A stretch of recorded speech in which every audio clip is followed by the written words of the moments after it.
Salam sejahtera bagi kita semua.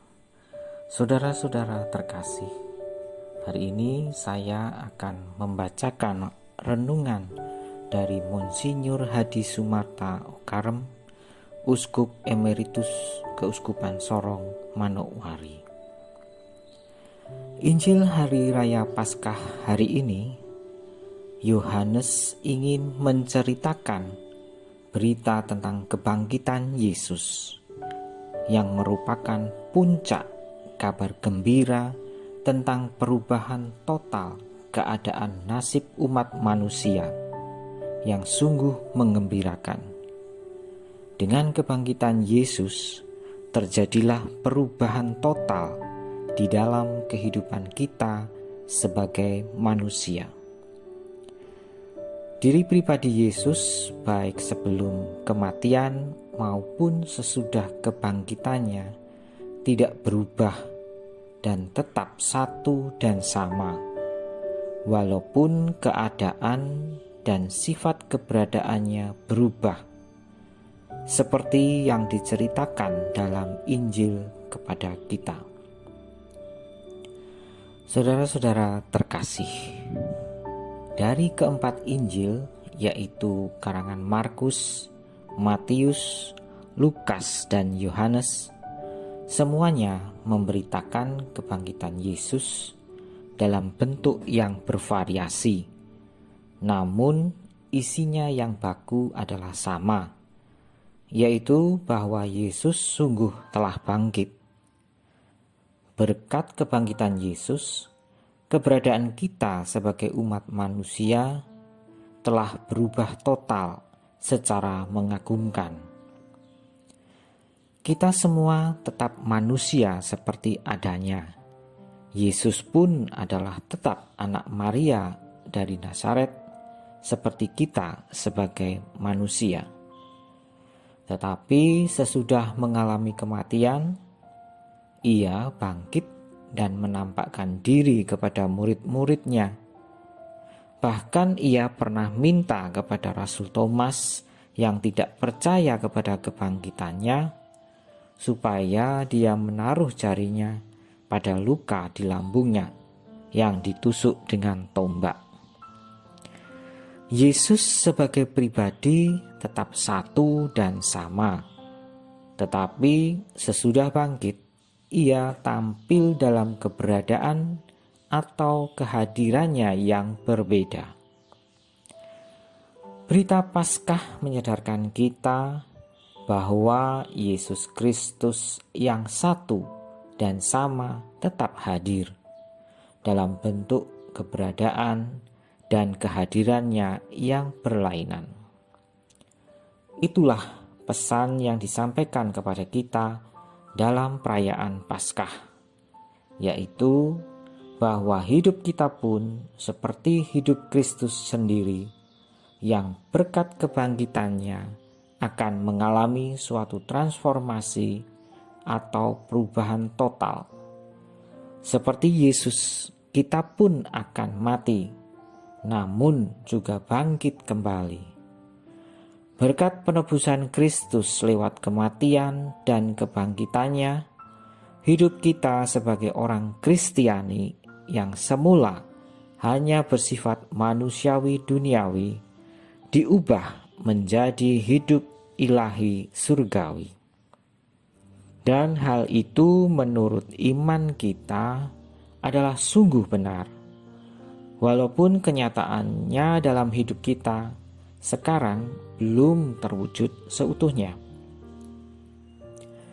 Dalam menghadapi perubahan yang dialami Yesus, seperti disaksikan oleh murid-muridnya, mereka itu tidak secara otomatis langsung dapat menerima dan langsung percaya kepadanya. Yesus yang telah mereka kenal sebagai orang yang berasal dari Nazaret, ternyata harus dikenal dan dihargai lagi secara lain. Mereka membutuhkan waktu untuk mengenal Yesus dalam kondisinya yang berbeda. Akhirnya Baru sesudah Pentakosta atau penerangan Roh Kudus, mereka baru tahu bahwa Yesus yang berasal dari Nazaret itu adalah sungguh Yesus Kristus atau Yesus yang diurapi. Artinya Yesus sebagai penebus atau penyelamat. Dan kita sekarang ini seperti juga murid-murid Yesus dahulu masih membutuhkan Roh Kudus untuk dapat sungguh mengenal Yesus yang telah bangkit. Dalam merayakan Paskah, masih ada hal lain juga yang perlu kita ketahui, yaitu tokoh Maria Magdalena. Perempuan ini telah dibebaskan oleh Yesus dari 7 setan. Tetapi dia adalah orang yang pertama datang ke makam Yesus dan menemukan makamnya telah kosong. Yesus karena kasih-Nya membebaskannya dari kekuasaan setan. Tetapi Maria Magdalena membalas kasih Yesus kepadanya. Ternyata Maria Magdalena itu bukan hanya menyaksikan penderitaan Yesus, melainkan juga menjadi saksi dan pewarta pertama dari Tuhan yang bangkit. Karena itulah, dalam perbendaharaan istilah gereja, Maria Magdalena disebut sebagai Apostola Apostolorum, rasul dari para rasul. Apa pesan yang dapat kita ambil dari pribadi Maria Magdalena?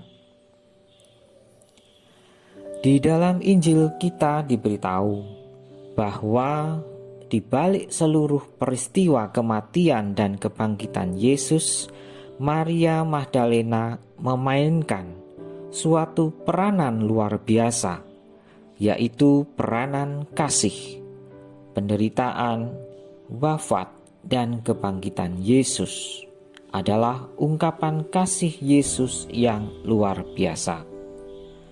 Dan sebaliknya, sikap dan perbuatan yang dilakukan Maria Magdalena adalah juga suatu ungkapan kasih timbal balik yang luar biasa. Kasih Allah hanya menjadi nyata bagi orang yang mempunyai mata kasih.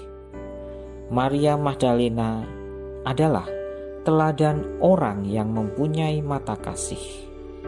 Mata yang memungkinkan kasih timbal balik antara Allah dan manusia, dan antar manusia satu sama lain. Kita hanya dapat sungguh mengerti makna Paskah yang kita rayakan ini dengan kasih. Marilah kita sungguh bergembira, bukan hanya sekedar merayakan Paskah dengan suatu upacara ibadat yang meriah.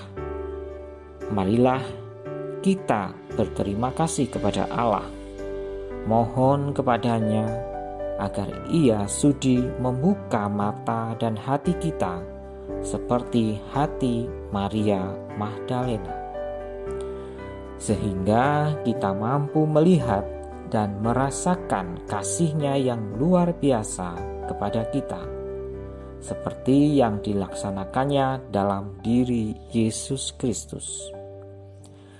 Tetapi mari kita berdoa pula untuk semua orang, agar mereka semuanya juga dapat melihat kasih Allah dalam diri Yesus Kristus, sehingga mereka semua juga percaya dan ikut merasakan kegembiraan Paskah seperti kita semua.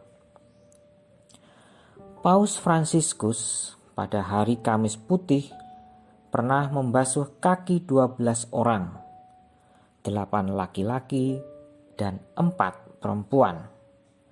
Dari keempat orang perempuan itu terdiri dari 1 Katolik dan 3 migran Kristen Koptik. Sedangkan dari 8 orang yang laki-laki terdiri dari 4 Katolik dari Nigeria, 3 Muslim dari Mali, Syria, Pakistan, dan 1 Hindu dari India. Paus mengatakan, kita semua ini, apapun negara, bangsa, dan suku kita, mempunyai Bapa yang satu. Yesus yang dalam kasih-Nya telah menderita, wafat, dan bangkit kembali, mau membawa kita semua kepada Bapa-Nya di surga, yaitu satu Allah yang Maha Rahim.